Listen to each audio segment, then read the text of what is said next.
Welcome to cook at home మంచి రుచి కోసం.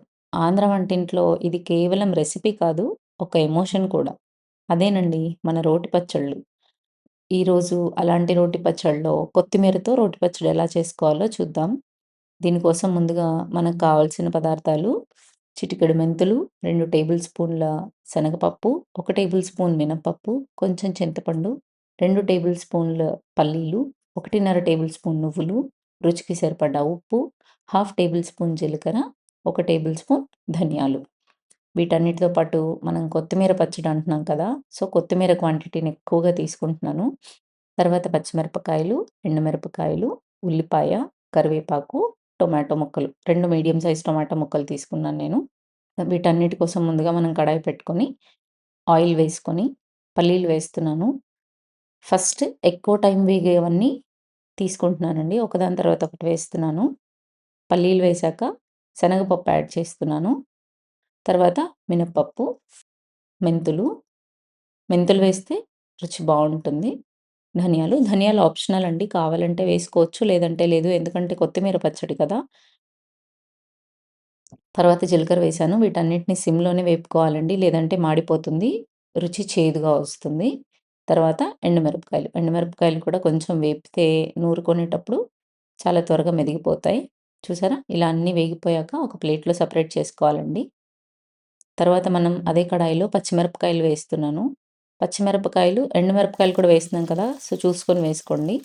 తర్వాత టమాటా ముక్కలు వేస్తున్నాను. ఇవన్నీ బాగా మగ్గిపోవాలండి. మూత పెట్టేసి ఒక 2 మినిట్స్ మగ్గించుకుందాం. ఇలా మగ్గిపోయిన తర్వాత కరివేపాకు కూడా యాడ్ చేస్తున్నాను. కరివేపాకు కావాలి అనుకుంటే మనం రోట్లో నూరుకునేటప్పుడే వేసుకోవచ్చు. కానీ నేను కొంచెం వేగితే బావుంటుంది ఇంకా రుచి అని చెప్పి ఇలా వేస్తున్నాను. తర్వాత చింతపండుని యాడ్ చేశానండి. చింతపండు కావాలి అనుకుంటే మనం వాటర్‌లో నానబెట్టి యూజ్ చేసుకోవచ్చు. ఇలా అయితే చాలా త్వరగా అయిపోతుందని చెప్పి నేను ఇలా వేశాను. తర్వాత అన్నీ సెపరేట్ చేసుకొని ఇంకొంచెం ఆయిల్ యాడ్ చేసుకొని కడాయిలో కొత్తిమీరని బాగా కడిగి సన్నగా కట్ చేసుకొని పెట్టుకోవాలి. సన్నగా కట్ చేసుకొని అదే కడాయిలో వేసేస్తున్నాను నేను. కట్ చేసుకుంటే ఏంటి అంటే నూరుకునేటప్పుడు ఆకు నూరుకునేటప్పుడు త్వరగా మెదిగిపోతుంది మనకు. బాగా కలుపుకోవాలి. ఆయిల్ కొంచెమే పడుతుందండి. ఎక్కువ ఆయిల్ అవసరం లేదు. ఇలా మొత్తం మగ్గిపోయిన తర్వాత దీన్ని సెపరేట్ చేసుకోవాలి.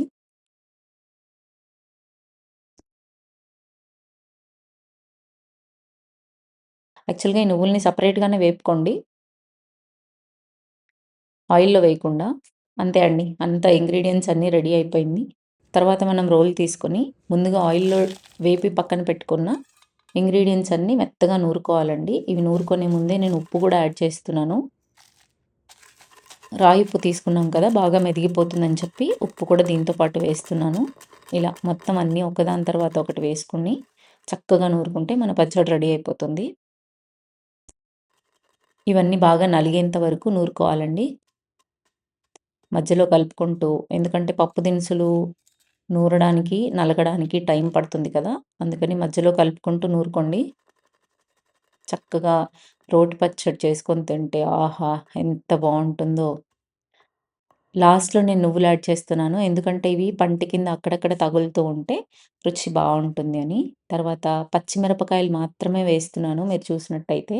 టొమాటోలు వేస్తే పచ్చిమిరపకాయలు నలగడం కొంచెం కష్టమవుతుంది. అందుకని దీంతో పాటుగానే చింతపండుని కూడా యాడ్ చేసేసాను. మొత్తం అన్నీ ఇలా మెదిగిపోయిన తర్వాత చిన్నుల్లిపాయలండి. ఇవి నేను చూయించలేదు. కొంతమంది వేసుకుంటారు. కొంతమంది వేసుకోరు. అందుకని ఇది కూడా ఆప్షనల్. కానీ వేస్తేనే రుచి బావుంటుంది. తర్వాత టొమాటోలు, కరివేపాకు వేసి మెత్తగా నూరుకుంటున్నాను. ఇలా బాగా నూరుకోవాలండి. టొమాటో త్వరగానే మెదిగిపోతుంది.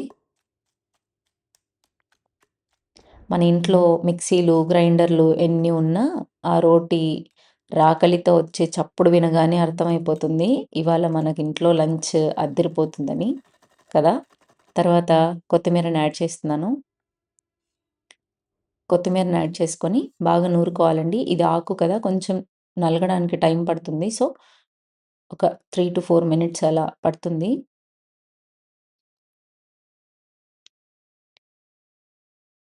తర్వాత ఉల్లిపాయని నేను అలానే వేస్తున్నాను. వేసి బాగా నలగొట్టుకోవాలండి ఫస్ట్. ఎందుకంటే పచ్చడి మొత్తం నూరేసాం గదా! అది నూరుకోవడానికి కొంచెం కష్టమవుతుంది. అందుకని ఫస్ట్ నలగొట్టి తర్వాత నూరుకుంటే చూసారా పచ్చడి రెడీ అయిపోయింది. ఉల్లిపాయ అక్కడక్కడ తగులుతూ ఉంటే రుచి చాలా బావుంటుంది. చూసారా ఎంత బావుందో? దీన్ని ఒక బౌల్‌లోకి సెపరేట్ చేసుకొని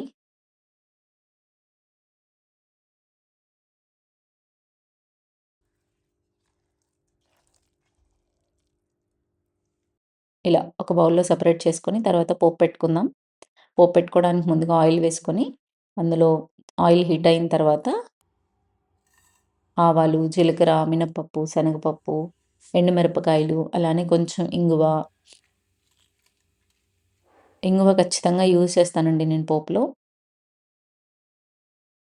తర్వాత కరివేపాకు ఇవన్నీ వేసిన తర్వాత పచ్చడిలో వేసేస్తే మన కొత్తిమీర పచ్చడి రెడీ అయిపోయినట్టే. చూసారా ఇలా పోపు మాడకుండా చూసుకోండి. అంతే అండి. ఘుమఘుమలాడే కొత్తిమీర రోటి పచ్చడి రెడీ అయిపోయినట్టే. చూసారా ఎంత బాగుంది కదా! చూస్తుంటేనే నోట్లో నీళ్ళు ఊరిపోతున్నాయి. అంత టేస్టీగా కూడా ఉంటుంది. ఏ బిర్యానీ పనికిరాదండి దీని ముందు. ఇక అసలు సీన్ ఇక్కడే ఉందండి. వేడి వేడి అన్నంలోకి ఈ పచ్చడి వేసి, ఒక పెద్ద స్పూన్ నిండా నెయ్యి వేసి, చూసారా నెయ్యి ఎక్కువగా వేసుకోండి. ఈ 3 కలుపుకొని తింటుంటే ఆహా! స్వర్గం ఎక్కడో ఉండదండి. మన ప్లేట్‌లోనే ఉంటది. అన్నంత రుచిగా ఉంటుంది. పచ్చడి కొంచెం ఎక్కువగానే కలుపుకోండి. అక్కడక్కడ ఉల్లిపాయ ముక్కలు అవి తగులుతూ ఉంటే చాలా టేస్టీగా ఉంటుంది. ఈ రోటి పచ్చడి మీకు నచ్చినట్టయితే లైక్ చేసి, షేర్ చేసి, సబ్స్క్రైబ్ చేయండి. Thank you.